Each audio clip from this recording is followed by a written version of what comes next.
Hi friends, welcome to SSC mindset. एक बार फिर आप लोगों का स्वागत है एसएससी माइंडसेट में। तो मैं इस वीडियो में बात करूंगा, स्टेज 2 हमारा रेलवे का ख़त्म हो चुका है जनवरी में। तो बात करेंगे स्टेज 3 जो एप्टीट्यूड टेस्ट, टाइपिंग टेस्ट और डॉक्यूमेंट वेरिफिकेशन है और मेडिकल टेस्ट, उसका क्या प्रोसीजर है पूरा।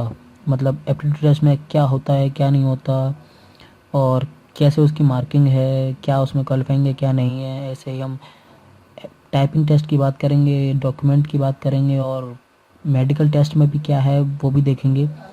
तो चलिए शुरू करते हैं। पर उससे पहले अगर किसी ने सब्सक्राइब नहीं करा तो कर सकता है। आगे भी मैं रेलवे या किसी भी एग्ज़ाम से जुड़ी सारी न्यूज़ आपके लिए लाता रहूँगा, चाहे वो एसएससी हो, यूपीएससी हो, स्टेट गवर्नमेंट के हों। तो प्लीज़ सब्सक्राइब कीजिए और बेल आइकन ज़रूर दबाइए, ठीक है। तो चलिए शुरू करते हैं। बात करते हैं सबसे पहले तो कौन कौन किस एग्ज़ाम में क्या क्या स्टेजेस हैं। तो जैसे कि ये CAT, ECRC और गुड्स गार्ड का जो पोस्ट था, उसमें पहला तो वो हमारे दो प्री और मेंस थे जो कंप्यूटर बेस्ड एग्ज़ाम थे। फिर आता है सिर्फ डॉक्यूमेंट वेरिफिकेशन। इसमें एप्टीट्यूड टेस्ट और टाइपिंग टेस्ट नहीं है, ठीक है। CATA, ECRC, रिजर्वेशन क्लर्क और गुड्स गार्ड में सिर्फ डॉक्यूमेंट वेरिफिकेशन है और कुछ नहीं है। बात करेंगे JA सीनियर क्लर्क और ये टाइम कीपर, तो इसमें भी टेस्ट थे। ये तो तीनों में सेम ही है। इसमें टाइपिंग और डॉक्यूमेंट है, ठीक है। डॉक्यूमेंट वेरिफिकेशन और टाइपिंग टेस्ट। ASM और TA में एप्टीट्यूड टेस्ट और डॉक्यूमेंट वेरिफिकेशन है। तो ये था इसका पूरा प्रोसेस। अब बात करते हैं इसके बाद। यहाँ तो ये ख़त्म हो गया, स्टेज 2 यहाँ तक ख़त्म हो गया। अब आते हैं इस पे कि यहाँ का क्या प्रोसीजर है, ठीक है। तो अगर बात करें हम एप्टीट्यूड टेस्ट, स्किल टेस्ट और डॉक्यूमेंट वेरिफिकेशन की, तो ये सबसे जो पहला है ये है इन पोस्टों के लिए जिसमें एप्टीट्यूड टेस्ट है, ठीक है। ये है उन पोस्टों के लिए जिसमें एप्टीट्यूड टेस्ट है। सबसे पहले तो ये कि जितनी भी वैकेंसीज हैं उससे 8 टाइम्स स्टूडेंट्स बुलाए जाएंगे एप्टीट्यूड टेस्ट के लिए, सॉरी टाइपिंग टेस्ट के लिए।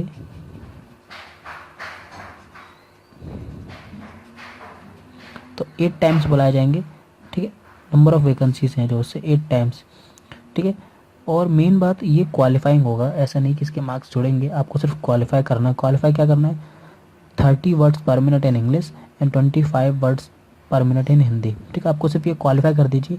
ये नहीं कि आपको भैया 50 वर्ड्स लिखने हैं, 100 वर्ड्स लिखने हैं, वो तो हो ही नहीं सकते।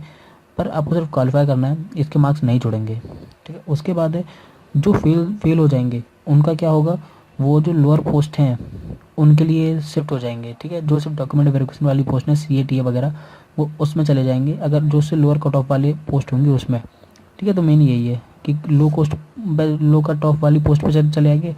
और मेन बात, जो टाइपिंग टेस्ट को क्वालिफाई कर देंगे उन्हीं को डॉक्यूमेंट राउंड के लिए भेजा जाएगा, ठीक है। तो ये था पूरा एक प्रोसीजर जो टाइपिंग टेस्ट वाली जॉब्स हैं उनका। और टाइपिंग टेस्ट सिर्फ क्वालिफाई होता है, आपको याद रखना है, उसके बाद ही डॉक्यूमेंट वेरिफिकेशन होगा। अब बात करते हैं वो जिसमें एप्टीट्यूड टेस्ट है। तो सबसे पहले आपको ये याद रखना है कि 8 टाइम्स ऑफ वैकेंसीज बुलाई जाएंगी, ठीक है। जितनी भी वैकेंसी होगी आपके जोन में उससे 8 टाइम्स बुलाए जाएंगे। दूसरा, नंबर ऑफ, इसमें क्या है, मार्जिन क्या है रिटर्न का और एप्टीट्यूड का। पहली बात तो आपको एप्टीट्यूड में क्वालिफाइंग नहीं है ज़्यादा से, मतलब क्वालिफाइंग तो वो है पर उसके नंबर जुड़ते हैं। तो आप ज़्यादा से ज़्यादा लाने की कोशिश करिए, ठीक है। तो मेन बात 70% ऑफ CBT मार्क्स है, मतलब जो आपका टेस्ट हुआ था उसके मार्क्स हैं, और 30% आपका एप्टीट्यूड मार्क्स है। तो 70% मार्जिन इसका है और 30% इसका है, ठीक है।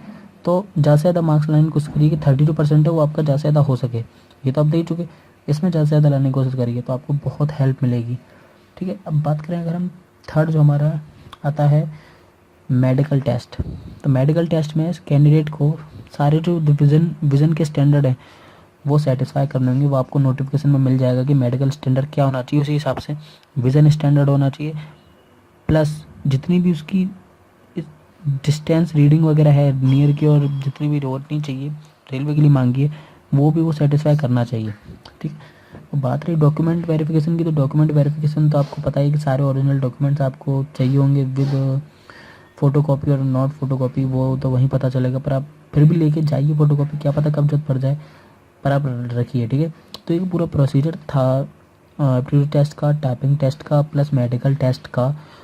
तो अगर आप इस हिसाब से तैयारी करेंगे तो आपके लिए बहुत बेहतरीन होगा, क्योंकि अगर आप पूरे प्रोसीजर को पहले नहीं जान सकते तो मतलब आपने तैयारी नहीं ढंग से की। आप तभी तैयारी ढंग से कर सकते हैं जब आपको पूरा प्रोसीजर पता हो कि मुझे करना क्या है, ठीक है।